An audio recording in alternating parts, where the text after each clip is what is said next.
Hello good morning class, कैसे हैं आप लोग। लगा दो आग पानी में जवानी उसे कहते हैं और छीन लो सिलेक्शन कहानी उसे कहते हैं। तो हम लोग आज एलपी टेक्नीशियन रेलवे का प्रीवियस ईयर क्वेश्चन करेंगे। ये एसएससी जीडी के लिए भी आपका क्या होगा, लाभदायक होगा। ठीक है, तो आज का पहला क्वेश्चन है, निम्नलिखित में से कौन सी संख्या अभाज्य संख्या है। ठीक, अभाज्य संख्या क्या होता है कि ऐसी संख्या है जिसका केवल दो ही फैक्टर हो, यानी कि जिसका दो ही गुणनखंड हो, यानी कि ऐसी संख्या जो केवल एक और अपने आप से विभाज्य होता है उसी को हम क्या बोलते हैं, अभाज्य संख्या बोलते हैं। तो ये चार ऑप्शन में से कौन कौन सी संख्या अभाज्य संख्या है। तो हम देख रहे हैं कि ये जो 221 है ये 13 से भाग हो चला जाता है, क्योंकि 13 दूना 13 एका 13 हो गया, कितना बचा 9, 13 सते 91 हो गया। ये जो 437 है ये किससे भाग जाएगा, 19 से जाता है, 19 दूना 38, 19 तिया 57 हो गया। ये जो है 7 से चला जाता है, 7 दूनी 14, 7 तिया 21, और 373 जो है किसी से भाग नहीं जाता है, यानी कि 373 केवल 1 से जाएगा और 373 से जाएगा, इसके अलावा किसी भी संख्या से भाग नहीं जाता है, इसलिए अभाज्य संख्या कौन सा हो गया, 373 हो गया। ठीक, आगे क्वेश्चन है कि पहली 10 अभाज्य संख्याओं का औसत बतलाइए। मतलब प्रथम 10 अभाज्य संख्या लिखना है और उसका औसत बतलाना है। तो अभाज्य संख्या की शुरुआत कहाँ, 1 से होता है? नहीं, 1 से नहीं होता है। 1 ना तो अभाज्य संख्या है ना तो भाज्य संख्या है। अभाज्य संख्या जो है 2 है, तो 2 हो गया, 3 हो गया, 5 हो गया, 7 हो गया, 9 हो गया, आपका 11 हो गया, 13 हो गया, 17 हो गया, 19 हो गया, 23 हो गया, 24 भी नहीं है, 25 भी नहीं है, 26 भी नहीं है, 27 भी नहीं है, 28 भी नहीं है, 29 है। देखिए 10 लिखे, 1 2 3 4 5 6 7 8 9 10। हाँ, ज़्यादा हो जा रहा है क्या, 1 2 3, अच्छा 9 हम यहाँ लिख दिए हैं, 9 तो होगा नहीं। 1 2 3 4 5 6 7 8 9 10, तो ये 10 ही अभाज्य संख्या है। अब इसका हमको औसत पूछा है, तो औसत बराबर क्या होता है, औसत बराबर होता है आंकड़ों का योग, आंकड़ों का योग बटे आंकड़ों की संख्या। ठीक, अब आंकड़ों का योग, जो भी आंकड़ा दिया हुआ है उसका योग निकालिए और उसकी संख्या जितना दिया हुआ उससे क्या कर दीजिए, डिवाइड कर दीजिए। अब आंकड़ों का योग क्या है, 2 है प्लस 3 है, दिखाई दे रहा है ना, छुप नहीं रहा है, प्लस 5 है, प्लस 7 है, प्लस 11 है, प्लस 13 है, प्लस 17 है, प्लस 19 है, प्लस 23 है, प्लस 29 है, सबको जोड़ दिए और आंकड़ों की संख्या कितना है, 10 से डिवाइड कर देंगे। अब सबको जोड़ेंगे तो कितना होगा, तो यहाँ देख रहे हैं कि 2 और 3 5 और 5 10, 10 7 17, 17 3 20, 20 और 1 21, 21 और 7 28, 28 और 9 37, 37 3 40, 40 और 9 39। ये तो समझ में आ गया कि इकाई अंक में 9 ही होगा। अब हम ऑप्शन जब देख रहे थे तो इकाई अंक में 9 हमको कहाँ नजर आया था, पहला ऑप्शन में, यानी कि पहला आंसर ही होगा परफेक्ट। बात समझ में आ गया, ये आधा कैलकुलेशन से हम क्वेश्चन आंसर निकाल दिए।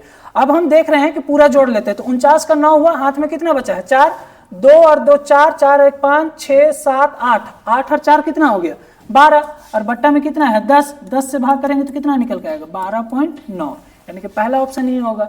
ठीक, तो कैलकुलेशन करने का बहुत सारा तरीका है, आप इसको डिजिटल सम भी लगा के बना सकते थे। ठीक, अब आगे क्वेश्चन है, 6 सेंटीमीटर भुजा वाले एक समषष्ठभुज का क्षेत्रफल बतलाइए। एक 6 सेंटीमीटर समषष्ठभुज वाला एक भुजा है, एक क्षेत्र, उसका क्या बतलाना है, क्षेत्रफल बतलाना है। तो समषष्ठभुज मतलब समान है 6 भुजा, समषष्ठभुज का आकृति कुछ ऐसा ही होगा, ये हम बाय मिस्टेक ऐसा बना है, हमको आकृति बनाना आता नहीं है। अब ये समझिए कि समषष्ठभुज है, इसका हमको क्षेत्रफल पूछा है। तो समषष्ठभुज का जो क्षेत्रफल होता है, समषष्ठभुज का जो क्षेत्रफल का फॉर्मूला होता है वो होता है 3√3/2 और भुजा का स्क्वायर। ठीक, तो ये 3√3 हो गया बट्टा 2, भुजा कितना है 6 है, तो 6 का स्क्वायर करेंगे तो 6 गुना 6, 2 1 2, 2 3 6, 6 3 18, 18 3 54, यानी कि 54√3 हो जाएगा। बस समझ में आया ना, बहुत ईजी है।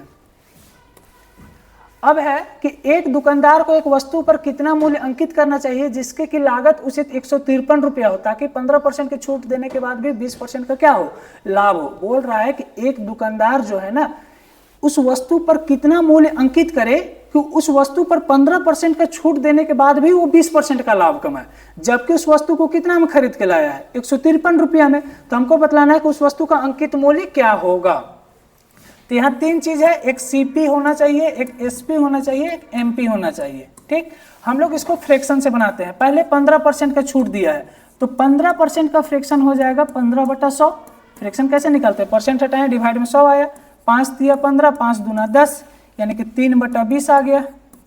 3/20 आया ना। अच्छा, छूट किस चीज पे मिलता है, तो छूट हमेशा अंकित मूल्य पे मिलता है। ये 15% छूट मिला है ना, तो छूट जो है हमेशा अंकित मूल्य पे मिलता है।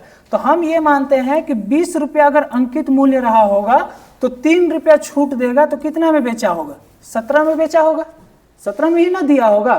अब बोल रहा है कि छूट देने के बाद कितना लाभ होना चाहिए, 20% का लाभ होना चाहिए। तो 20% का लाभ करने का मतलब है कि 1/5 हुआ, यानी कि 5 रुपया उस वस्तु का दाम है तो 1 रुपया ज्यादा में बेचेगा, यानी कि 6 रुपया में बेचा होगा। भाई साहब बेचा होगा ना।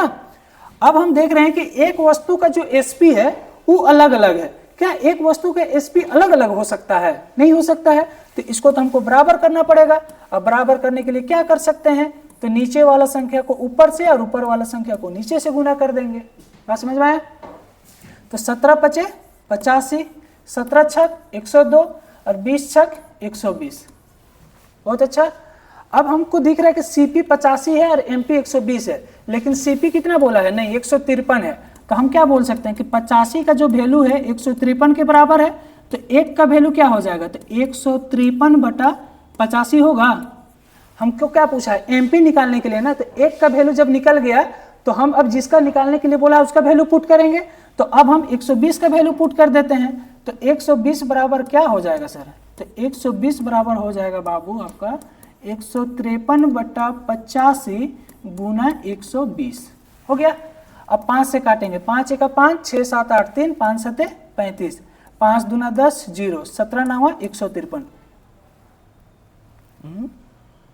5 दूना 10, यही गलत काटे हैं, 5 दूना 10, 5 चौका 20 ना होगा भाई साहब, 5 दूना 10, 5 चौका 20, यानी कि क्या हो गया 9 गुना 24, तो 9 चौका 36 का 6, हाथ में 3, 9 दूनी 18 और 3 21। हमको यही समझ में आ गया था, तो क्या होगा 216 रुपया। यानी कि उस वस्तु को कितना अंकित करना पड़ेगा, 216 रुपया अंकित करना पड़ेगा। ठीक, आगे आते हैं। एक महिला ने 4 वर्ष के लिए प्रति वर्ष 7.5% साधारण ब्याज की दर पर 85,000 रुपये का निवेश किया है। 4 वर्ष के बाद उसे कितनी धनराशि प्राप्त होगी, यानी कि मिश्रधन आपसे पूछा है। 85,000 रुपये बैंक में रखी है, 7.5% की दर पर बैंक इसको ब्याज दे रहा है, तो 4 साल में कितना हो जाएगा। तो हमको पता है कि साधारण ब्याज बराबर होता है मूलधन गुनी समय गुनी दर बटा 100। ठीक, आज के लिए क्लास को हम लोग यहीं रखते हैं, लाइट कट गई है। ठीक।